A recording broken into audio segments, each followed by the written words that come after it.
By the time Mauro Prosperi understood, he was no longer racing the Sahara. The Sahara was already racing him. Sand hit his face so hard it felt like handfuls of glass. The sky disappeared. The route vanished. The runners ahead of him were gone. Then the runners behind him were gone. Then even the idea of direction seemed to get ripped out of the world. One moment, he was an athlete in one of the hardest endurance races on Earth, a man with a bib number, a map, a schedule, and a finish line. The next, he was just a heartbeat inside a moving wall of yellow. He pulled cloth over his mouth, turned his back to the wind, and kept his legs working because stopping felt like surrender. In the Sahara, stillness can bury a man as quickly as panic.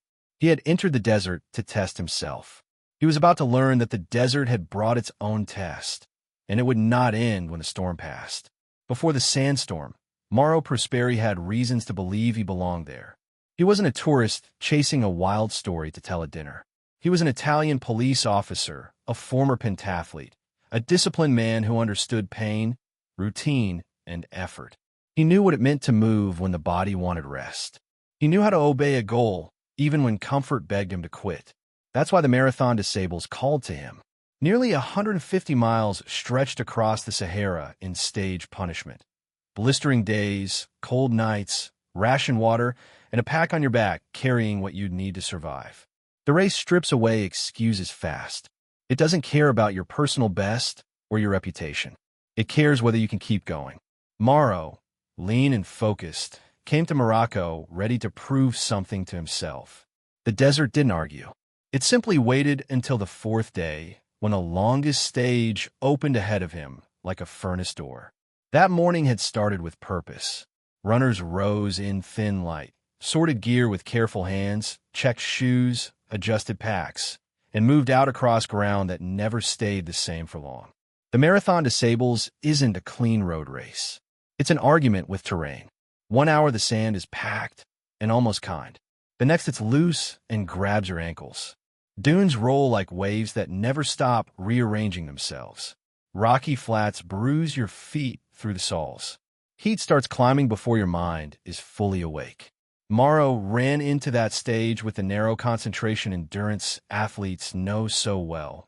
Regulate breath, watch footing, trust rhythm, don't waste motion. He was not trying to conquer the desert. He was trying to pass through it faster than it could slow him down. But the Sahara has a habit of changing the terms without warning. Far off, the air began to thicken. The horizon blurred. What first looked like weather began to look like a living thing, and it was coming straight at him. Then it hit. Wind slammed into the course with such force that the race became almost unreal. Sand lifted in sheets and swirls and hard, stinging streams. It got into Mauro's ears, his eyes, his teeth, the folds of his clothes, the seams of his shoes. Every exposed patch of skin felt flayed. Small dunes shifted and walked. Landmarks that had existed a minute earlier broke apart and reformed somewhere else. He tried to follow the route markers, but the storm erased distance and shape until everything became one color, one motion, one roar. There was no clean line to hold. There was no stable edge to orient by. He wrapped fabric around his face and pressed forward because he believed the storm would end and the race would resume. That was the cruel trick. He was still thinking like a competitor. He still believed this was a section of a race instead of the beginning of an ordeal. By the time the wind dropped enough for him to see again, the Sahara had quietly removed him from the world of checkpoints and put him somewhere else entirely. At first, he didn't panic. Men like Mauro are trained by habit before they're trained by hope. He had a compass. He had his race supplies. He had the confidence of a body that had endured stress before. So he started moving, convinced he could work his way back to the course. That choice probably felt reasonable in the opening hours. After all, the race route had to be somewhere. Other runners had to be somewhere. Staff, helicopters, checkpoints, all of it had to still exist just beyond the next ridge. But every dune looked like the last one, and every rise only revealed more distance, more emptiness, more heat. He kept searching for human order in a place that answered only with geography. The sun dragged upward and pressed down harder. His water became more valuable with every swallow. He began to understand the difference between being off course and being lost. One is a mistake you can fix. The other is a condition that begins fixing itself on you. Still, he kept going, because giving up too soon can kill a man just as surely as hope can. When night came, the desert changed uniforms. The burning daylight gave way to cold that reached quickly through sweat-stiff clothes and overworked muscles. Morrow had spent the day trying to reclaim the route. Now he had to survive the hours until morning. The same sand that scorched his legs under the sun now seemed to leak away the last of his heat. Above him, the stars looked close enough to lean on, packed into the sky with a brightness city life never allows. There was beauty there, but beauty doesn't negotiate. He tried to rest without losing too much warmth. Try to think clearly. Try to ration not just food and water, but confidence. Athletes know fatigue. They know cramps, hunger, sore feet, and the peculiar emptiness that arrives when effort runs ahead of nutrition. This was different. This was the first night of understanding that the body is not only a machine for performance. It is also an animal that must be kept alive hour by hour. And once that lesson began, every instinct inside him had to be retrained. By the second day, Morrow's race had become a calculation of fluids, distance, and sun exposure. He stopped moving like a man chasing a finish and started moving like a man trying not to waste himself. The desert punishes bad timing. Walk too long in the full hammer of afternoon and you boil from the inside. Rest too long and fear starts to thicken in your head. He learned to use the cooler hours and shelter when he could. He searched dried riverbeds and studied the land for anything different. A plant, a depression, a hard line in the ground, a sign that water had once passed this way and might have left some living thing behind. He squeezed moisture from succulents when he found them. It wasn't enough. It was never enough. Hunger grew, but thirst ruled everything. Your mouth dries first, then your thoughts. Words stop feeling useful. Memory slows. Desire becomes simple. Not victory, not glory. Just one more swallow, one more decision, one more sunrise. And somewhere inside Morrow, the proud athlete was being stripped down to a harsher, truer self. Eventually, he found shelter of a kind. A marabou, a small Muslim shrine standing alone in that massive country of sand and stone. To a lost man, it must have looked almost impossible, a geometric shape where there should have been none, walls in a world of shifting forms. Inside, at least there was a roof. At least there was relief from the direct lash of wind and sun. He could pause there, think there, breathe there. He planted his Italian flag on the roof in the hope that someone in the air might see it. Maybe a helicopter would pass. Maybe race crews were already searching. Maybe this little structure could become a point on the map where the world would find him again. Those are the bargains a stranded mind makes. If I can just hold out here, if I can just be visible, if I can just stay alive long enough. But a roof is not rescue, and a hiding place is not salvation. What the marabou offered him first was time, and time in a desert can either save your life or force you to confront how close it has come to ending. Inside the shrine, Morrow discovered he was not alone. Bats clung to the walls and upper spaces in dark little clusters, squeaking softly in the stale air. For most people, that would be a detail from a nightmare. For Morrow, it became inventory. Civilization had receded so far behind him that disgust no longer got a vote. He needed protein. He needed fluid. He needed anything that could keep blood moving and muscle answering command. So he did what survival sometimes asks, the kind of thing that sounds impossible from the comfort of a kitchen table and brutally practical when your organs are drying out. He caught the bats, killed them, and consumed them raw. He found snakes, lizards, mice, ants, leaves, whatever the land or the shelter might yield. He reduced life to use, not out of cruelty, but out of need. The man who had come to race across the desert now ate like something the desert itself had cornered. Every bite crossed another line between who he had been and who he had to become, and still even that wasn't the hardest moment waiting for him. Water turned into obsession, not just thirst as discomfort, but thirst as command, as a force that rewrites dignity. Morrow urinated into a spare bottle and drank it. He used fresh urine to soften or cook bits of ration when he could. Anyone listening from a safe distance hears that and recoils. But deep dehydration doesn't leave room for pride. It narrows the world until survival methods stop feeling extreme and start feeling obvious. He knew enough to understand this bought time, not safety. The body can only recycle desperation for so long. His lips cracked. His feet, already damaged by sand and miles, worsened with sores and friction. He cut parts of his shoes to relieve the pressure. He tried to manage movement carefully. He tried to stay rational. Yet each hour in the heat pressed him closer to the edge where reason and instinct blur. When rescue didn't come quickly, another thought began circling him. If no one can find me here, how far have I already gone from the man I was when this started? One of the cruelest moments came when Morrow heard a helicopter. After days alone, that sound must have struck him like electricity. Noise from above meant civilization was still near enough to touch. It meant eyes in the sky, machines, search patterns, help.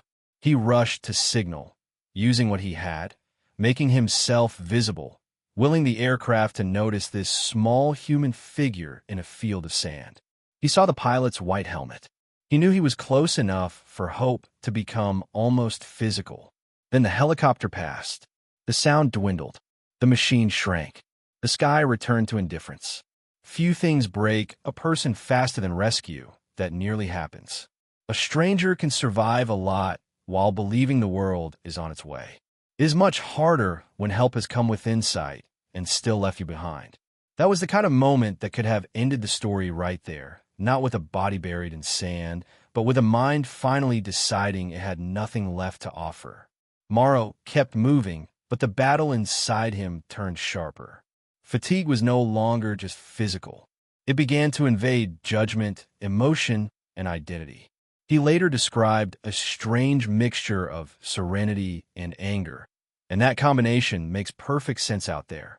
Serenity can come when you stop fighting every fact and accept the size of what surrounds you. Anger comes because the body still wants to live and resents every obstacle. He had no audience, no medals, no finish line tape waiting to break. He had only pain, distance, and the stubborn pulse of a man who had not yet agreed to die. But even stubborn men have breaking points. At one stage, he believed he might never get out. The shrine had bought him shelter. His own resourcefulness had bought him days. None of it had led him back to people. That's when a thought entered that many survival stories leave out because it sounds too raw. Sometimes the enemy is not death itself, but the manner of arriving there. He decided he would not let the desert have him slowly. In that state of exhaustion and dehydration, he tried to end his life by cutting his wrists. It is one of the most heartbreaking details in the entire story, because it reveals how completely the Sahara had worn him down. This was not weakness. This was a man who had gone beyond ordinary endurance and found himself staring at a future measured not in rescue, but in prolonged suffering. Yet, even then the desert altered the result. His blood, thickened by severe dehydration, would not flow the way he expected. The body he thought had failed him was still clinging to life with a terrible, mechanical loyalty. That moment became a turning point. If he could not die that way, then he would have to live another hour, then another. Survival isn't always a clean, heroic march upward. Sometimes it is an argument between despair and biology wins in ugly, accidental ways. Morrow rose from that low point not renewed, not inspired, but still alive, and that was enough to keep the story moving. After that, something changed in the way he traveled. The race competitor was gone. The desperate man was gone too, or at least quieter. What remained was someone stripped to essentials, someone who no longer wasted emotion on what should have happened. He watched the land more carefully. He noticed where sparse growth gathered. He read the ground for the faintest signs of life. In the beginning, he had measured the desert against his own goals. Now he measured himself against the desert's rules. That shift matters.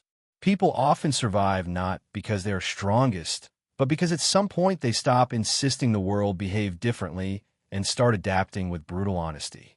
Morrow moved across dried riverbeds, hunted scraps of nourishment, protected energy, and kept himself pointed toward possibility even when he had no proof he was heading the right way. Somewhere beyond the dunes lay Algeria. Somewhere beyond the border were people. He did not know how close or far he'd come. He only knew the desert was no place to stop. The Sahara around him was not the postcard version of endless soft dunes. It was varied, deceptive, and mean in all the quiet ways a landscape can be mean. Sandfields gave way to harder stretches littered with stone. Dry channels cut through the emptiness like scars from vanished water. Scrubby life gathered in the smallest opportunities, a reminder that survival in the desert belongs to anything willing to make use of almost nothing. Morrow, once moving through this place as an athlete with gear and race support somewhere in the system, now moved through it as one more creature improvising a right to remain alive. His skin burned. His feet throbbed. His stomach was a knot of strange meals and too little liquid. His thoughts likely drifted between memory and immediate need.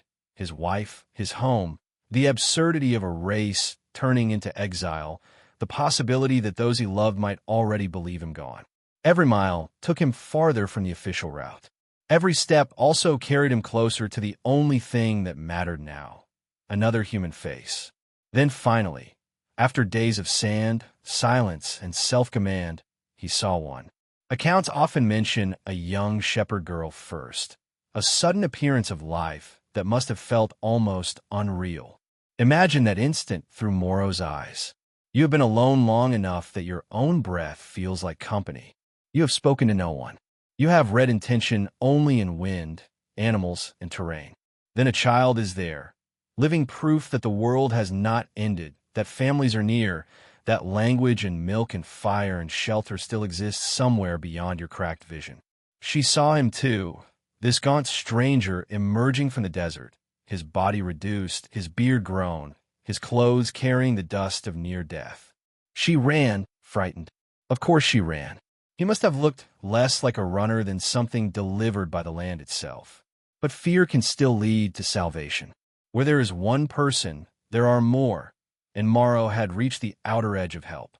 He stumbled into a Berber encampment, or near enough to one that the chain of rescue could finally begin.